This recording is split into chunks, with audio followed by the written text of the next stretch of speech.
Some mysteries do not arrive with a knock, but with a silent object left behind.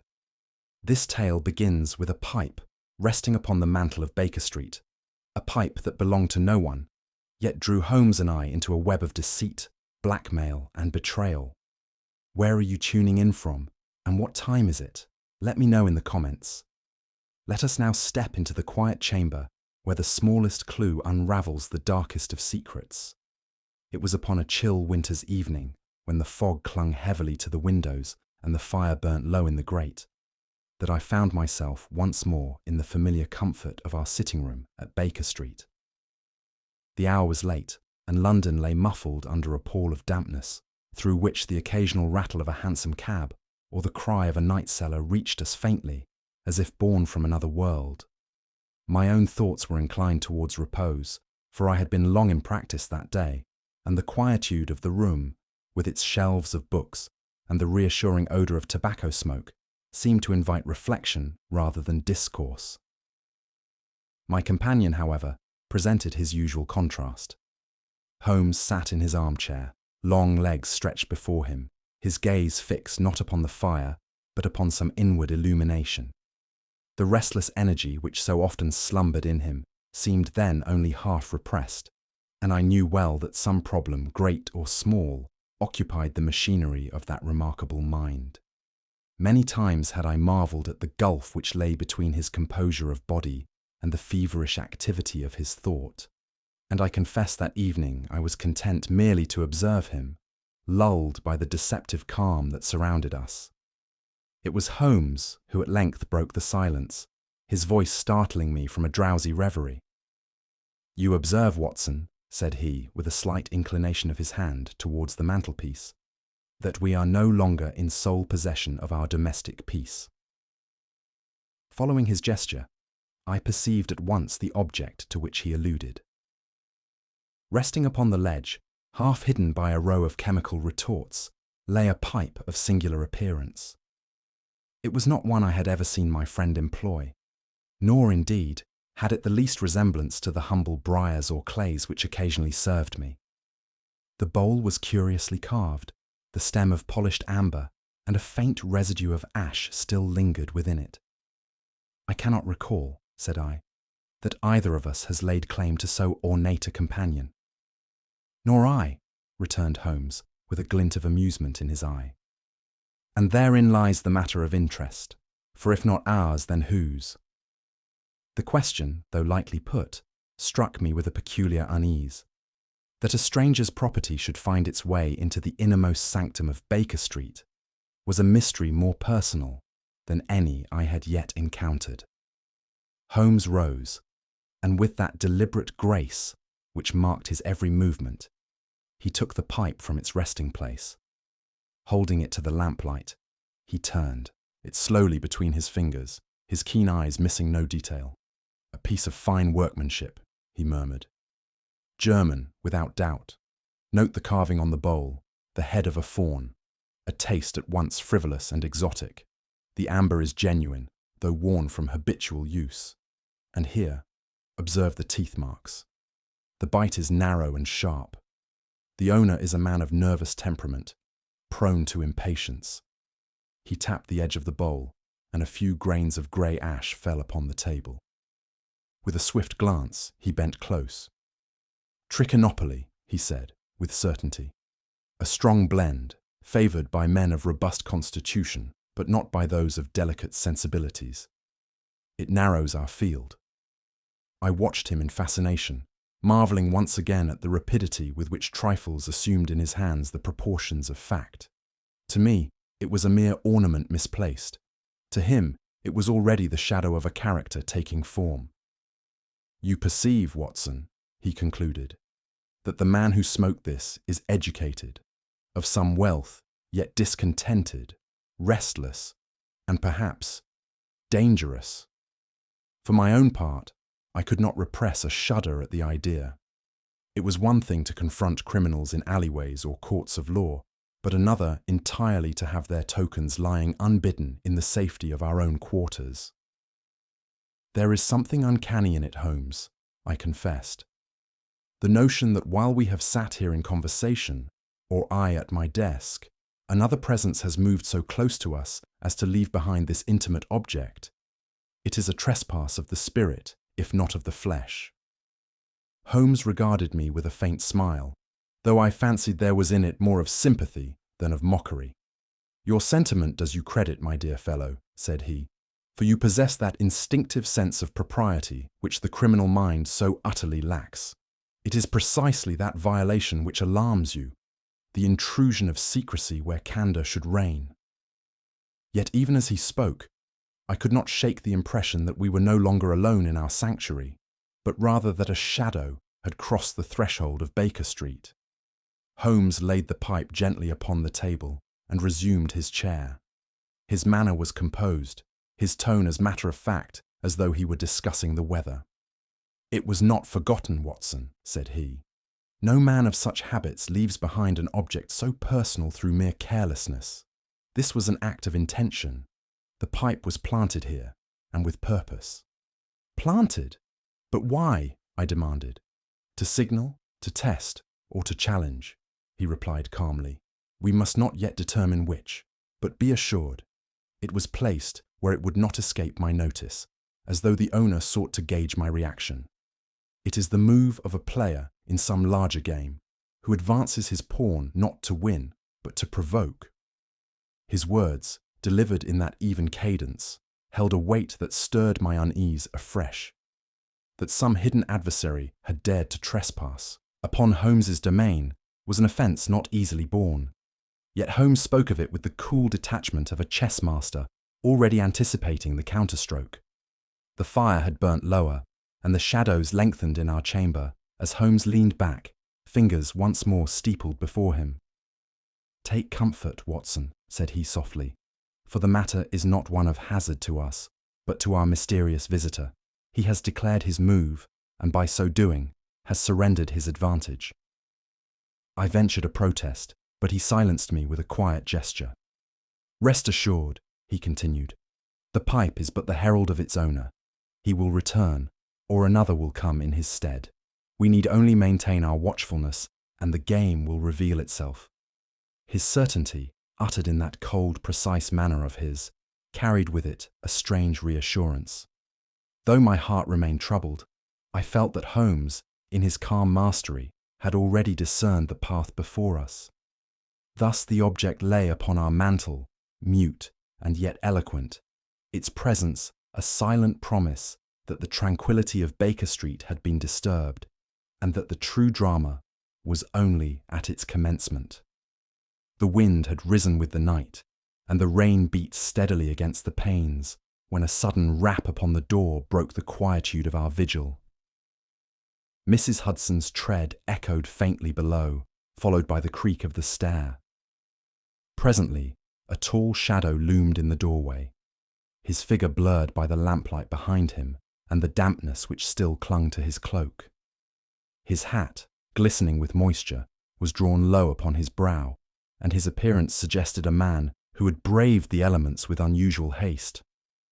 I confess the intrusion startled me, for in that storm-wrought silence the very sound seemed unnatural.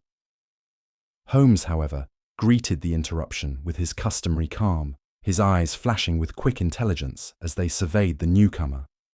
There was in my friend's demeanour a certain expectancy, as though he had awaited this very moment, and I could not but recall his earlier prediction that the owner of the mysterious pipe would seek to reclaim it, or to see what use it had served. The gentleman bowed with studied courtesy before stepping into the room. His voice, when he spoke, carried the measured tones of refinement, though I detected in it the faintest tremor.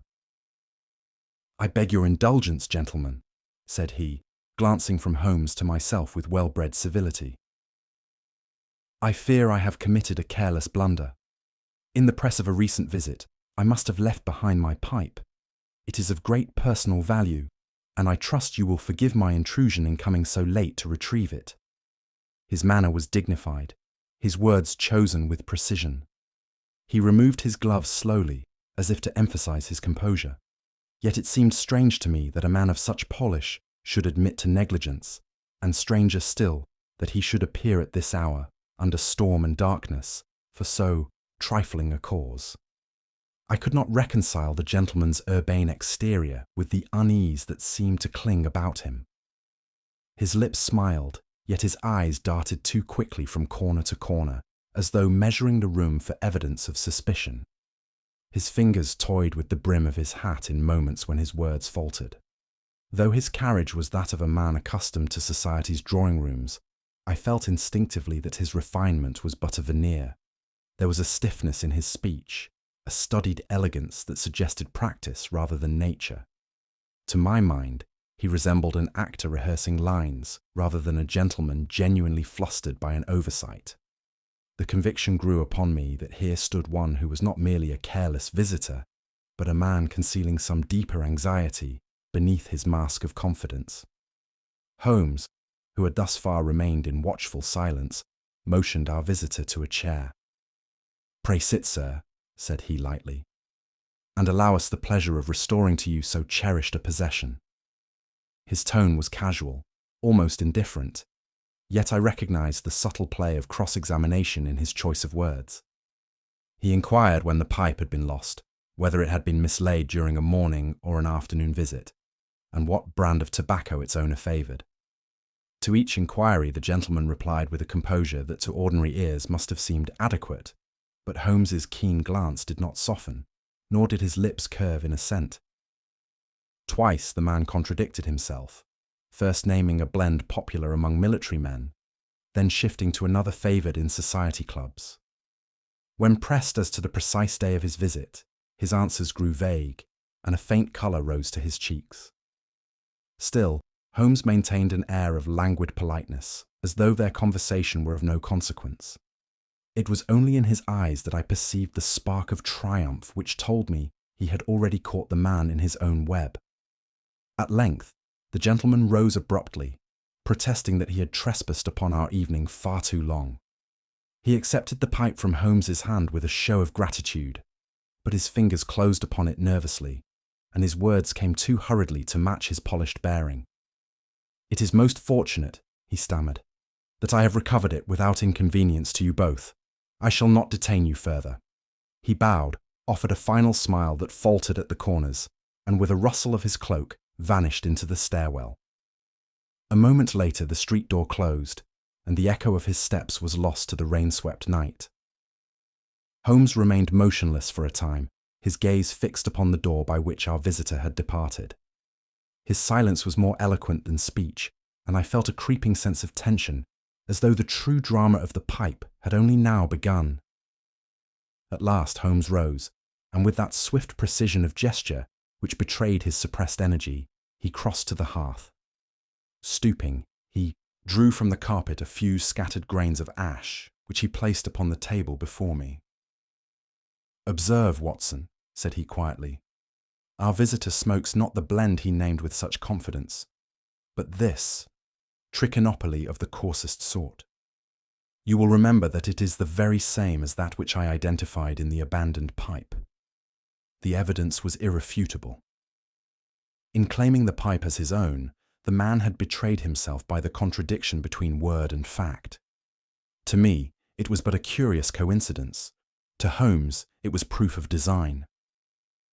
Our polished stranger," he continued, "is no careless gentleman, but a man engaged in deception. He came not to recover what was his, but to learn what I had discerned. His composure was but a mask, and behind it lies a secret whose nature we shall presently discover." Thus the night closed with the fire low in the grate, the rain beating against the windows, and the faint trace of ash upon the table, a silent token that the first move had been made in a game more perilous than we yet imagined. When the street door had closed upon our polished visitor, Holmes turned to me with that quiet air of satisfaction which ever proclaimed the completion of some mental calculation. "You will have recognized, Watson," said he, "the gentleman who favoured us with his presence." I confessed that I had not. To my eye, he was but one of those innumerable faces which drift through London's fog and vanish without impression. "Then allow me to enlighten you," Holmes continued. "The man is Charles Harcourt, junior clerk at the Colonial Office, a fellow whose name you will occasionally observe in discreet paragraphs of the society press. He is known to be industrious, ambitious, and outwardly irreproachable. Yet beneath this facade lies the soil in which blackmailers most readily sow their seed.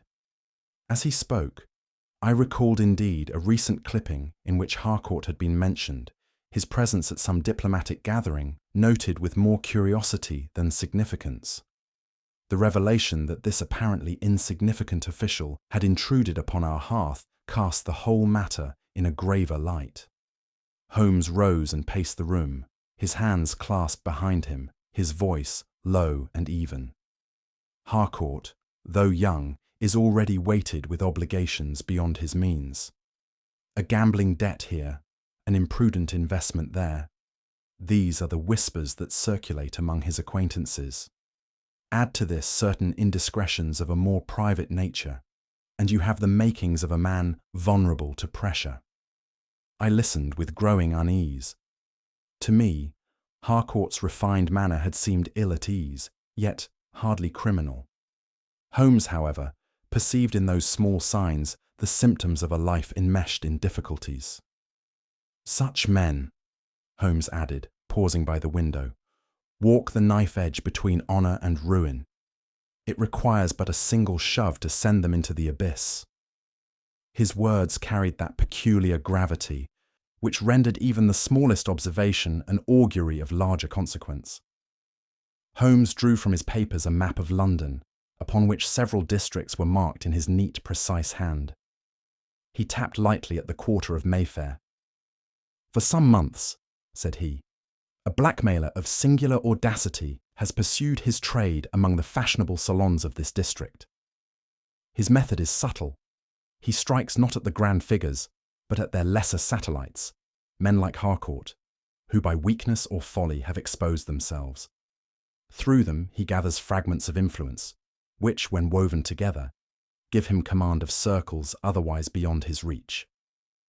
He named 2 or 3 instances of gentlemen driven to sudden absence from town, each departure cloaked in the vague language of illness or travel. "Behind every such disappearance," Holmes remarked, "lurks the hand of this parasite. The pipe, I am persuaded, connects directly to that chain of extortion."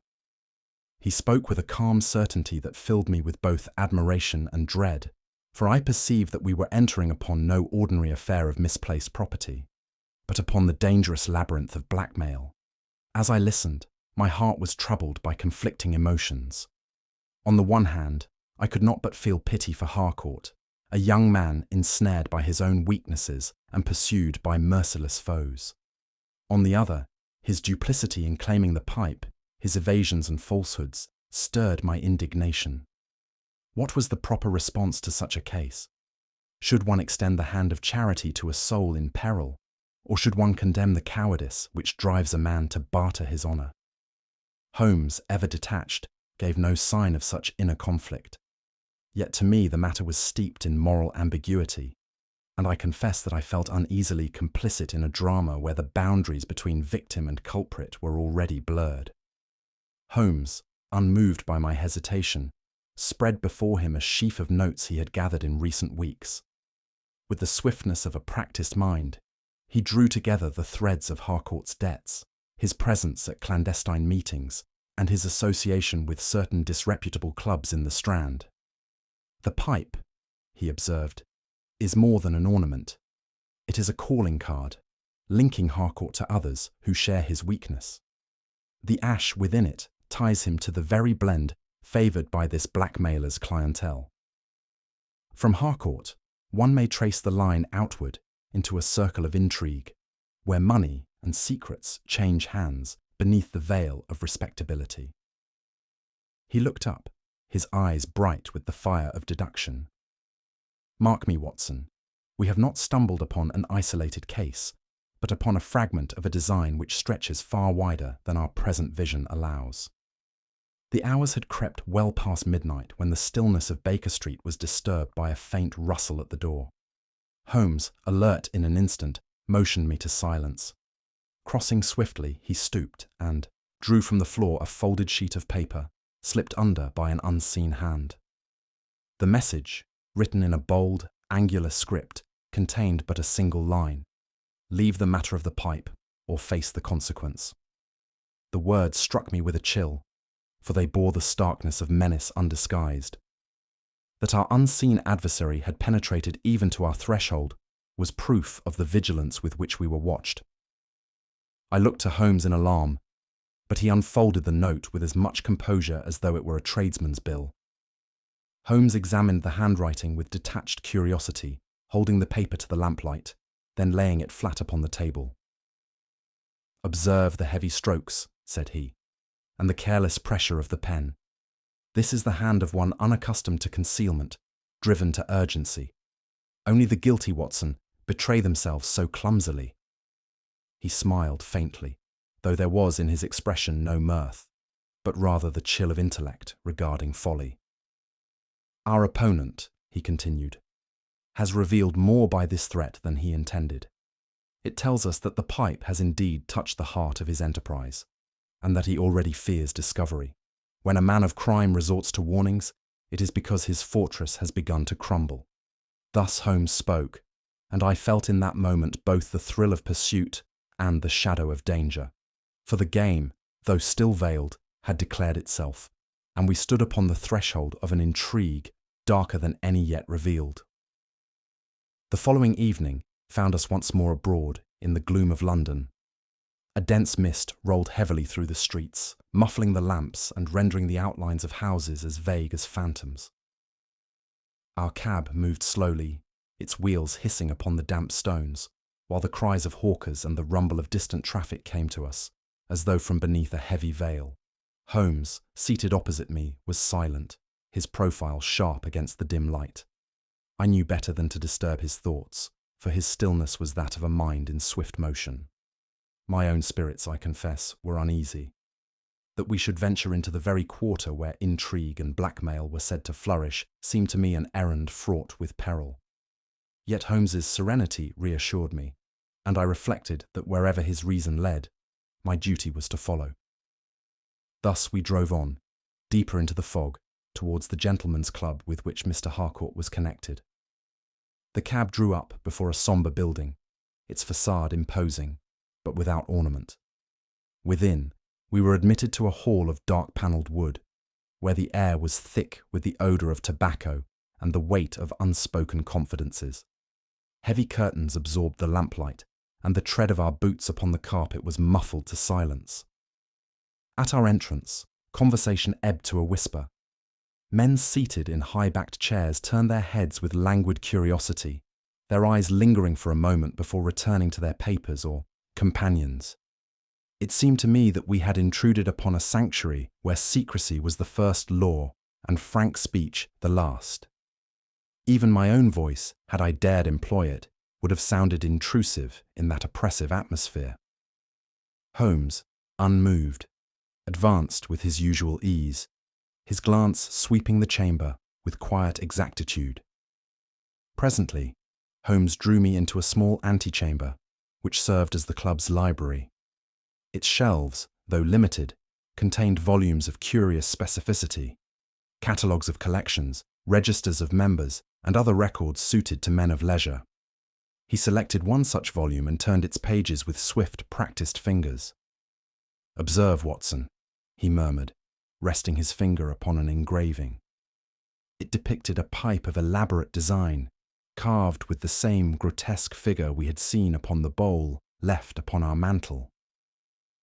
These pieces were commissioned for but a handful of gentlemen, each bearing the same distinctive mark. I bent to examine the entry, where the names of a select few patrons were inscribed. Harcourt's was among them. Holmes's lips curved in the faintest smile, not of triumph, but of confirmation.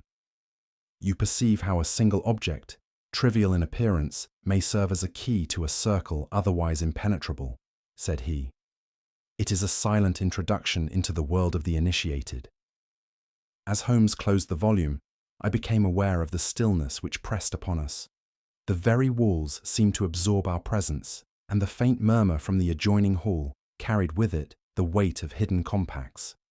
Every whispered word, every rustle of a page, seemed part of some drama of secrecy of which we alone were ignorant. The air was close, and I felt the strangest oppression, as though we moved not among gentlemen, but among conspirators, bound by invisible chains. I confess that I longed for the freshness of the open air, even though it was laden with fog, rather than endure the heavy silence of that chamber. We returned to the main hall. Holmes, with that subtle inclination of the head which served him for speech in such places, directed my attention towards a solitary figure seated by the fire. The man's attitude was one of studied indifference, yet his eyes betrayed him. They followed our movements with deliberate intent, returning again and again to rest upon my companion. There was, in that gaze, neither idle curiosity nor simple recognition, but a fixed watchfulness, as though we were subjects of more than passing interest. Holmes seated himself with apparent unconcern, yet I could perceive that his glance never wavered from the watcher. In his stillness, there was the tension of a bow drawn, but not released. When at last we quitted the club, Holmes permitted himself a quiet observation. "You noted the gentleman by the fire, Watson?" "Indeed," I replied. His gaze never left us. "Quite so. That was none other than Fenton Wade, a known agent of the blackmail ring of which I spoke. His presence here, coinciding with Harcourt's membership, is no accident.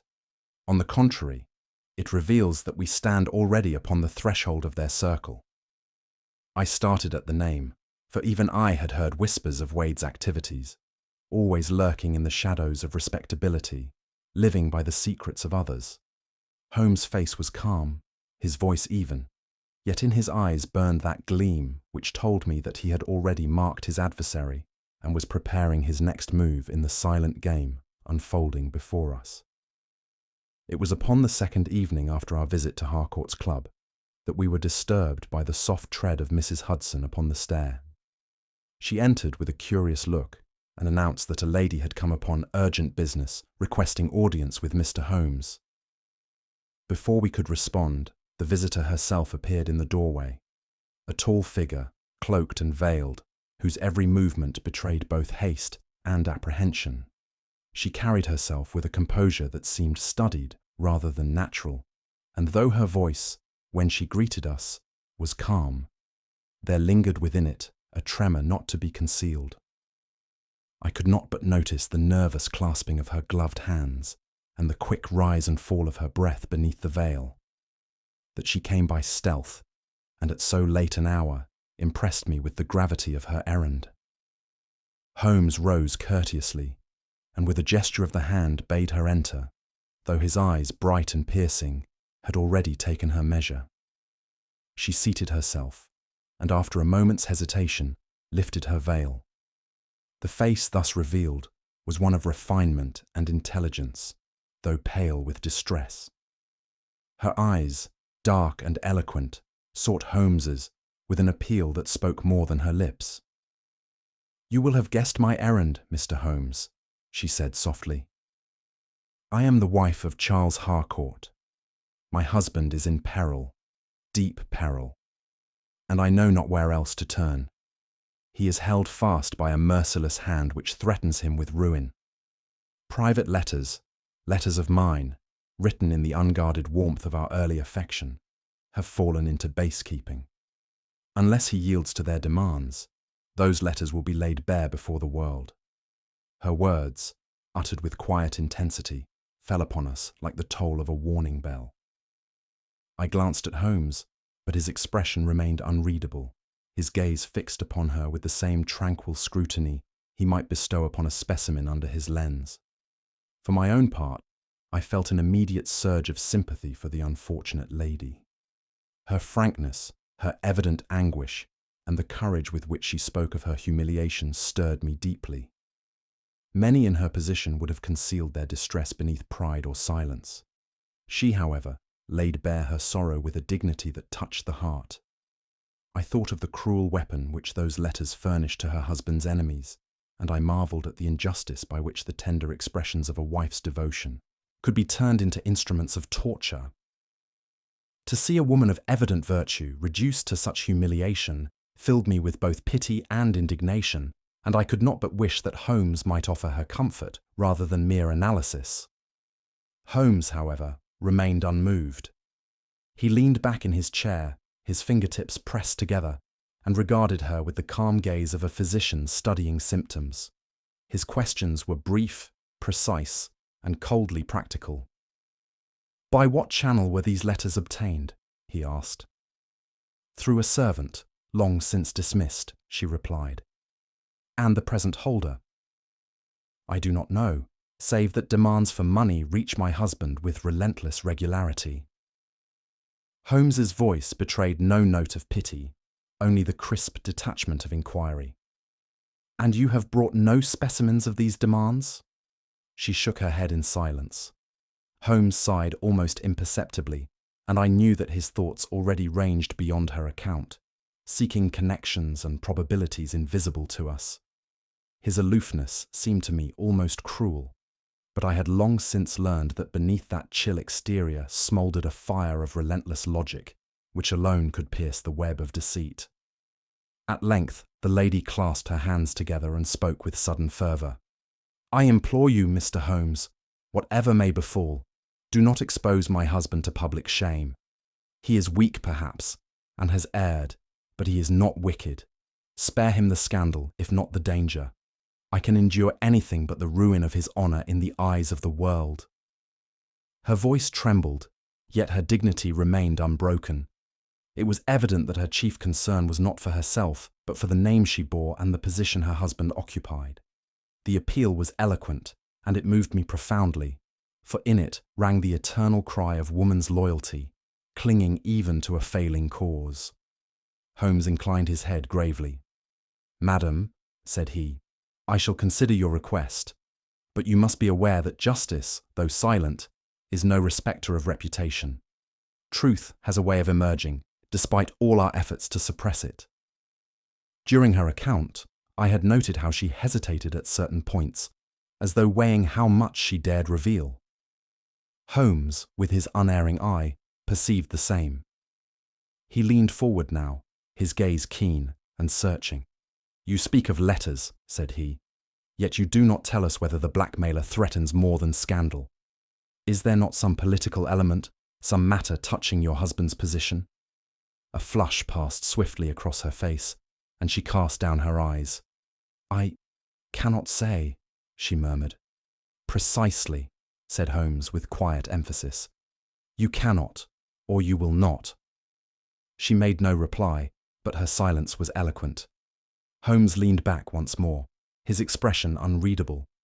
Yet I could tell he had drawn from her reluctance an inference more damning than any spoken word. At last Mrs. Harcourt rose, drawing her veil once more about her face. She thanked Holmes in a voice grown faint with exhaustion and took her leave. I accompanied her to the stair, where Mrs. Hudson waited, and saw her pass into the night.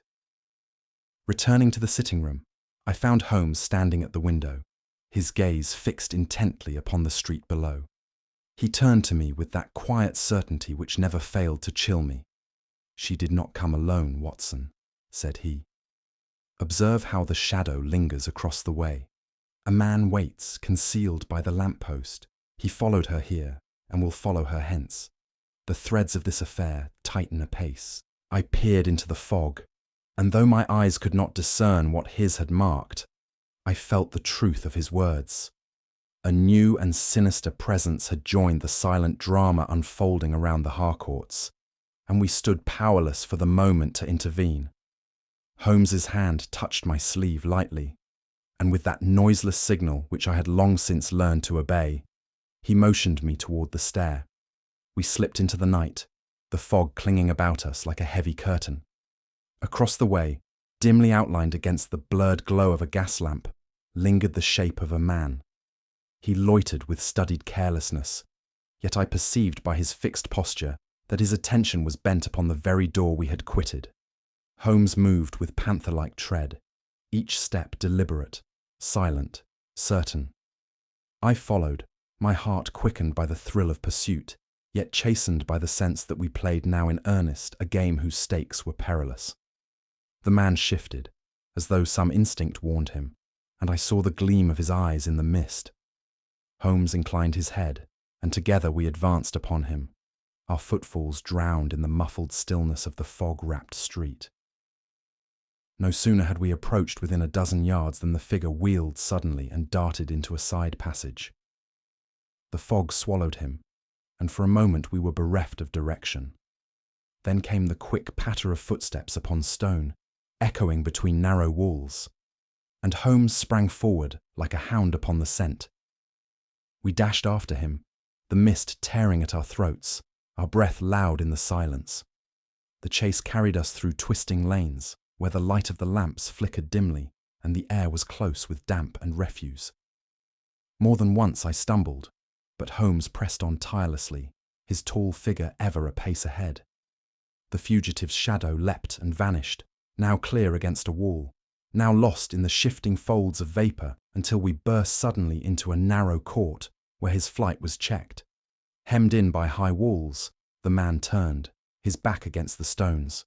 For an instant we confronted him face to face, and I saw a pale countenance, sharp features twisted with desperation, and eyes that gleamed with the ferocity of the trapped. With a snarl he sprang upon Holmes, striking wildly. The struggle was brief but violent.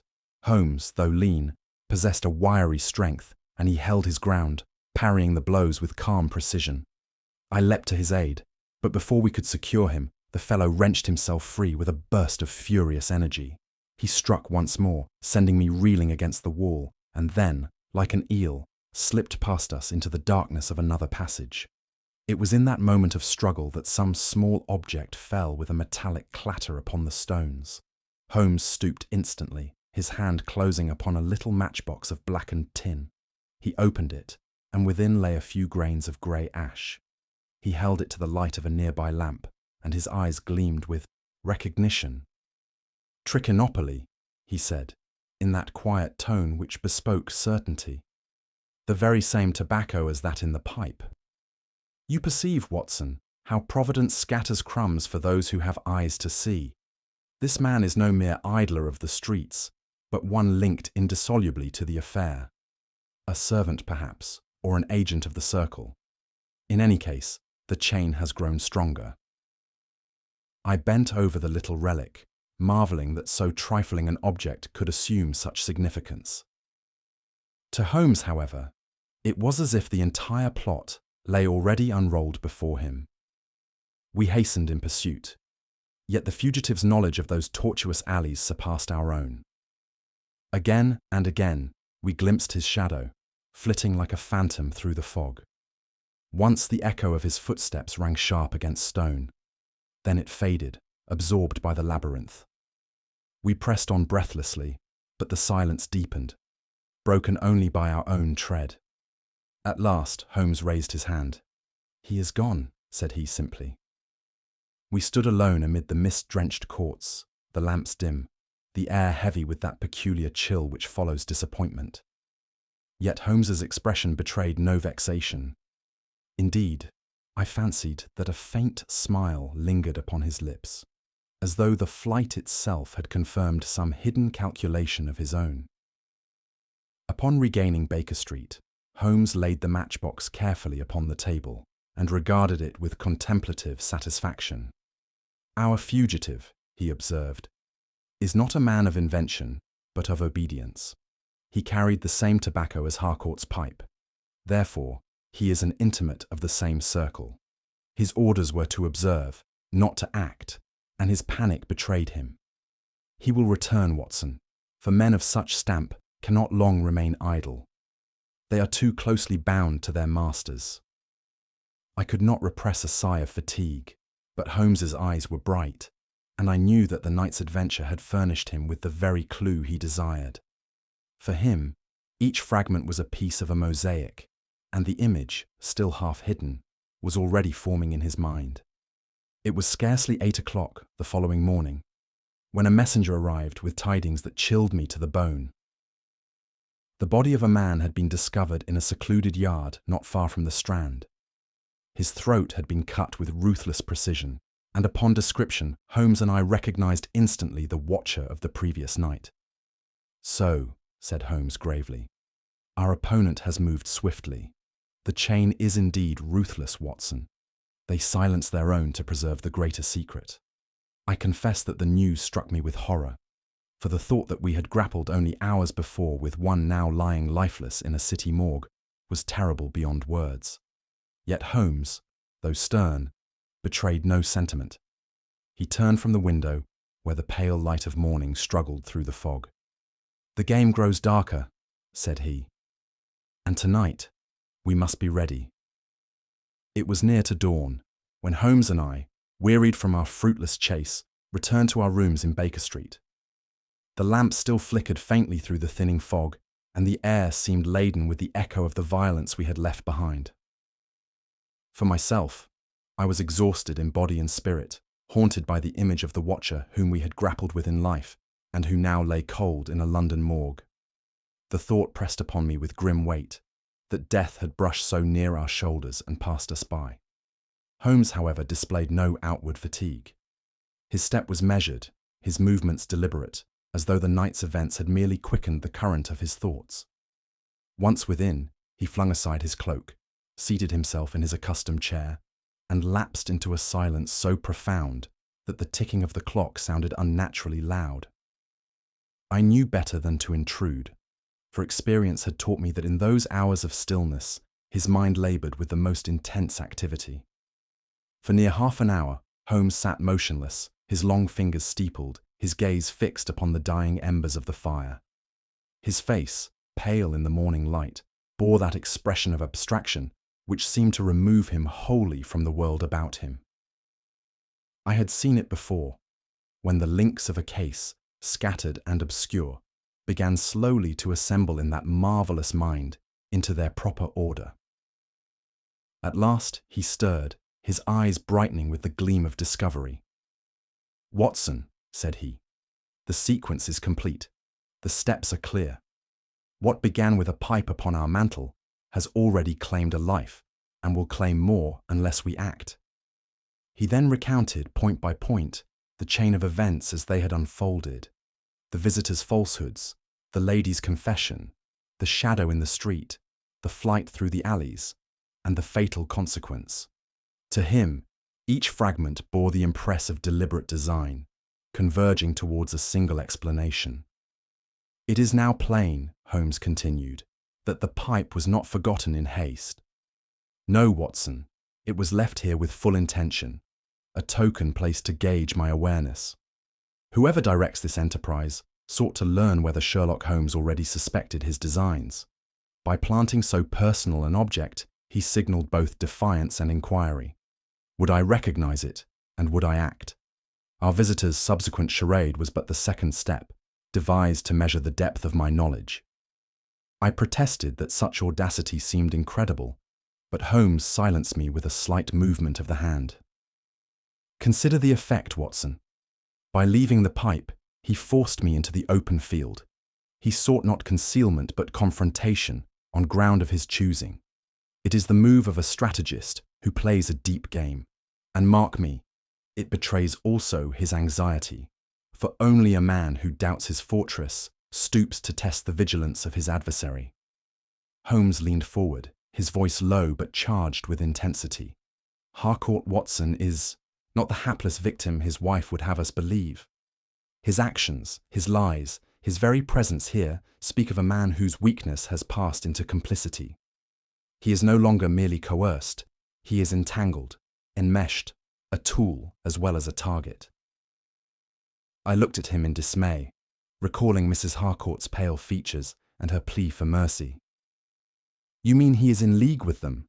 I asked. "In league, or at least complicit by silence," Holmes replied.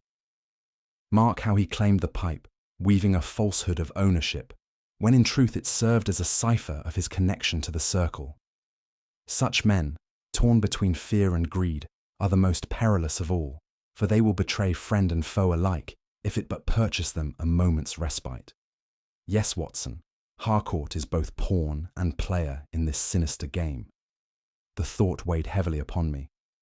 I could not wholly shake the memory of Mrs. Harcourt's dignity, nor the anguish with which she had spoken of her husband's plight. Was the man to be condemned as villain, or pitied as victim of circumstance. My heart leaned towards compassion, yet my reason warned me that Holmes's deductions seldom erred. Such moral ambiguity was foreign to my soldier's training, where lines were clear and duty unmistakable. Here, however, right and wrong seemed blurred, entangled in a web of weakness, folly, and corruption. I reflected that in such cases the greatest cruelty often sprang not from malice, but from cowardice, and that the collapse of honour could be more destructive than the thrust of an enemy's blade. Holmes resumed in his calm, analytical tone. The dead watcher, Watson, was no chance associate. He stood but one rung in a carefully arranged hierarchy. Above him lies the directing mind, and beneath him the agents who carry out its orders. These men are organised with precision, their trade as methodical as any mercantile venture. They traffic in secrets as others traffic in goods. Their power lies not in violence, but in knowledge, and in the fear it inspires.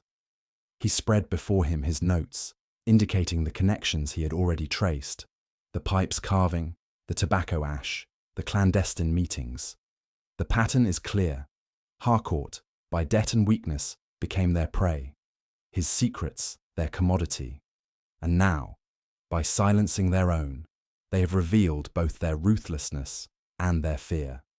Such men, when pressed, will strike without scruple. We must anticipate their move and turn their weapon against them. Holmes rose and paced the floor with restless energy. It is time we cease to follow shadows. We must compel the adversary to show his hand. And where better, Watson, than here at Baker Street, under my own roof, where every corner is known to me and every circumstance may be controlled. His eyes gleamed with that cold fire which ever presaged decisive action. Tonight, we prepare our trap. We shall extend to Harcourt an invitation he cannot refuse, and with him will come the shadow that dogs his steps. Once within these walls, the mask must drop, for here he shall be confronted with truth so complete that even his falsehoods will crumble.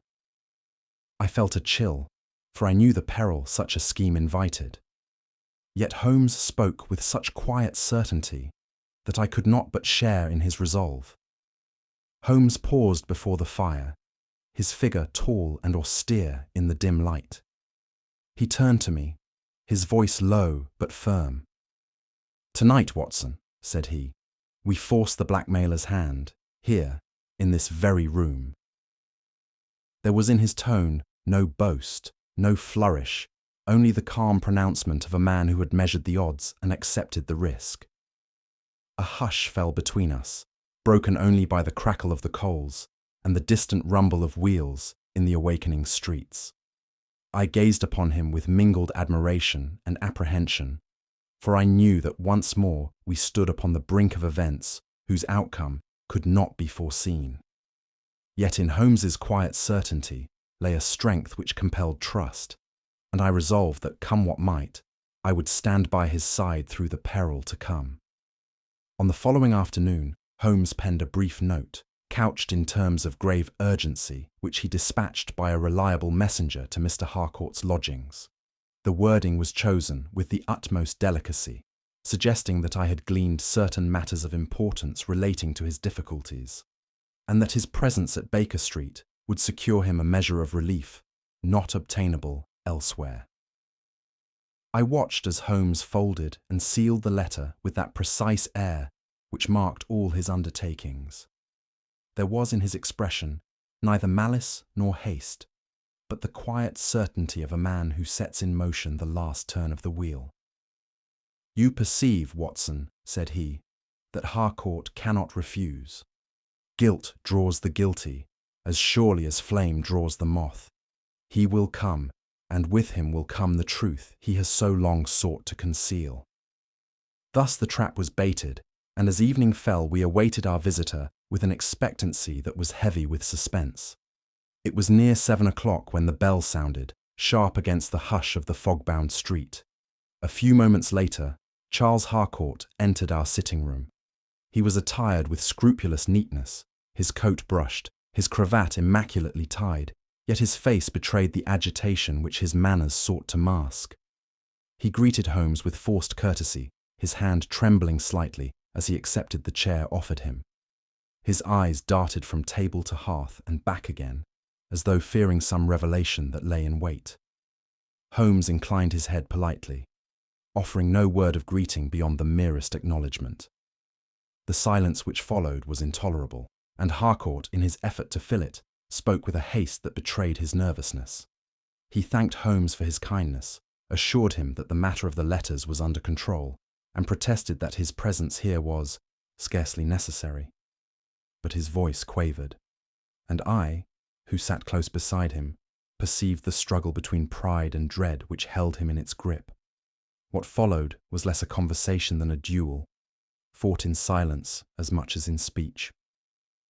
Harcourt strove for composure, arranging his features into a mask of civility, yet every so often the mask slipped. At one moment he was smooth, polished, even faintly condescending. The next he broke forth with sudden irritation, his brows knitted, his lips trembling with anger. Holmes, by contrast, sat with arms folded, his keen grey eyes fixed upon the man before him. He spoke little, and when he did, it was with a cold detachment that seemed to sap Harcourt's strength. Each flicker of the official's face, each nervous movement of his hands, was noted, weighed, and silently recorded. It was extraordinary to observe how the balance of power shifted with every glance.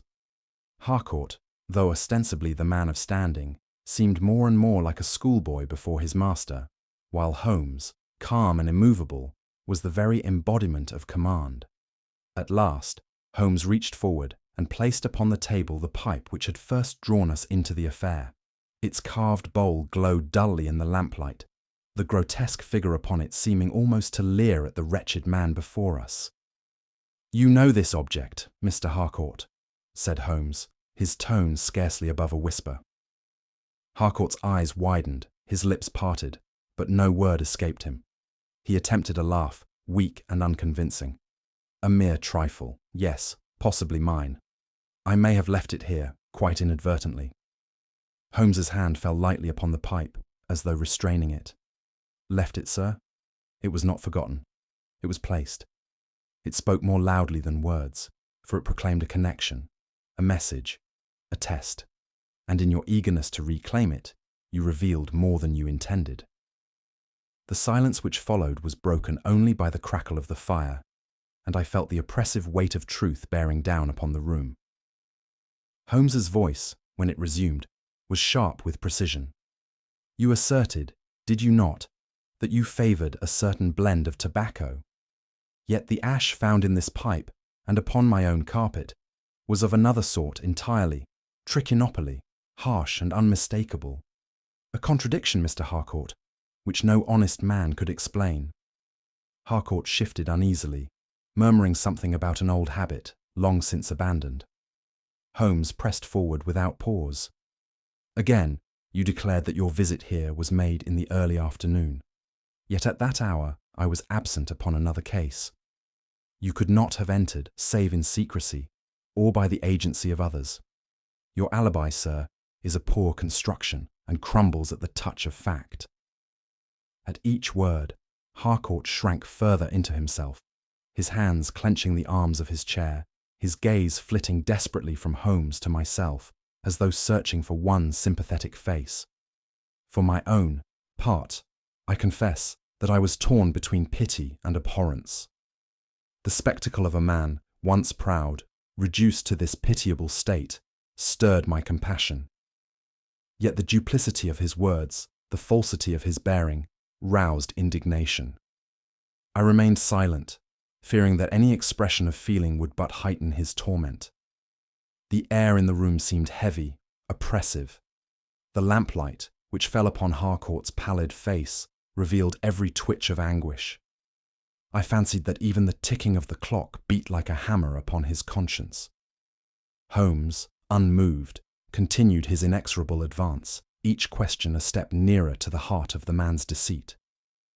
And I, though inwardly recoiling from the cruelty of the spectacle, knew that only through such relentless pursuit could truth at last be won. With sudden vehemence, Holmes struck the arm of his chair. "Enough of pretense, sir. You are not merely the victim you feign. You are complicit. You have played both sides, the deceived and the deceiver. You have paid the blackmailer's toll, yet you have also profited by selling what was never yours to sell. You have betrayed your trust, and with it, your country's honour."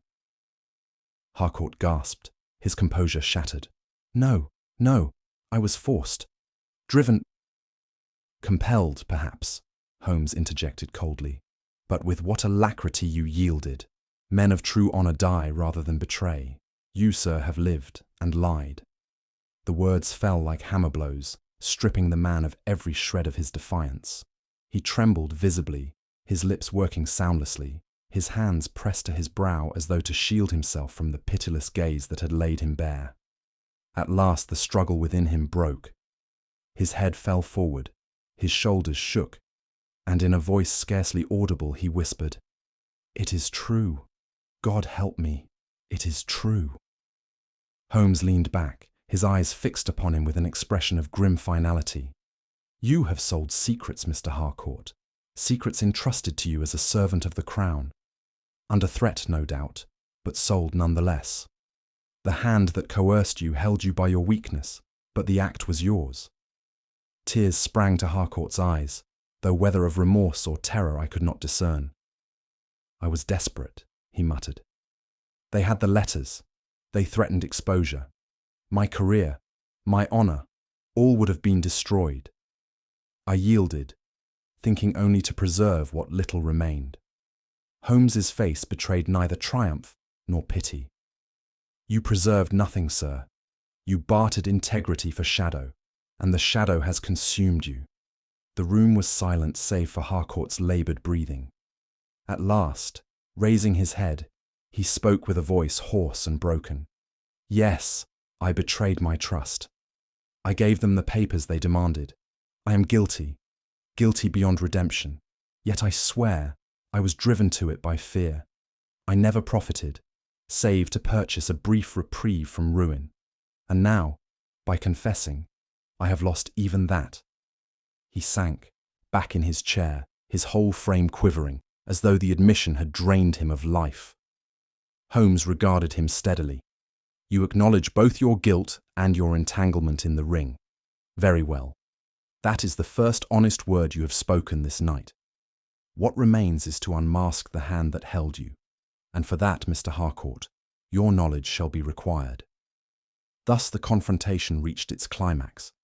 The pipe lay upon the table still, its grotesque carving glinting in the lamplight, the mute emblem of a drama whose end was yet to be written. For several minutes after Harcourt's trembling confession, there reigned in our chambers a silence so profound that even the faint crackle of the fire seemed intrusive. The man sat hunched in his chair, his face buried in his hands, his whole frame convulsed by the weight of his disclosure. Holmes, motionless as ever, regarded him with that cold detachment which was not cruelty, but the armour of a mind that refuses to be swayed by sentiment in the hour of judgment. I confess that the stillness oppressed me. It was as though the very walls of Baker Street absorbed the misery of the man before us, sealing it in with the heavy air of the room. Harcourt's words lingered in my ears, their stark admission casting a shadow that no sound could dispel. To have witnessed the collapse of a man's defences so utterly, to see him stripped bare of pretense, was an experience as sobering as it was unforgettable. At length Holmes spoke, his voice calm, yet carrying that peculiar weight which rendered each word irrevocable. "You will not stand before a court, Mr. Harcourt. Your standing, your connections, the invisible armour of influence, these will serve to shield you from the full consequence of your actions. Yet you will not escape. The law of man may falter, but the law of conscience does not. You will move among your peers with a smile, yet feel at every turn the invisible brand upon your brow. That, sir, is a punishment more enduring than prison." Harcourt raised his head for a moment, his eyes red with strain. He seemed about to speak, but no words came. Instead, his lips quivered, and he sank once more into silence, crushed not by threat of legal doom, but by the knowledge of an honour irreparably destroyed. I could not look upon him without a turmoil of feeling. My heart, schooled to pity by long years of service among the suffering, inclined toward compassion. Yet the memory of his duplicity, the betrayal of trust, the sordid traffic in secrets, which endangered not only himself but his country, roused a sharp disgust. It is the tragedy of human weakness that we are often called to pity those whom reason bids us condemn. I could not wholly despise him, for his downfall was written in the very fibre of his nature. And yet I could not admire him, for in his weakness he had dragged down with him those who trusted him most. My soul hung suspended between loathing and pity, torn by the sight of a man ruined less by villainy than by cowardice. Holmes broke once more the silence, his tone now that of a chronicler recording the inevitable. The circle, Watson, is broken. The death of the Watcher has sown fear among them. The unmasking of Harcourt has scattered them. Already their correspondence falters. Their demands grow confused. Their shadows retreat from the streets of Mayfair. They have lost their surest instrument, and without him their design collapses. He turned to Harcourt with a glance at once penetrating and dismissive. They will trouble you no further, sir, but though they may be dispersed for a time, parasites such as these do not perish. They crawl into other corners, awaiting another victim.